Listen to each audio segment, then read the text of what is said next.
Okay, I am in central Wisconsin, Merrill.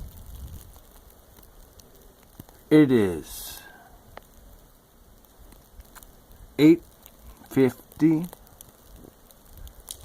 and this here's the big snowstorm. Look at the light.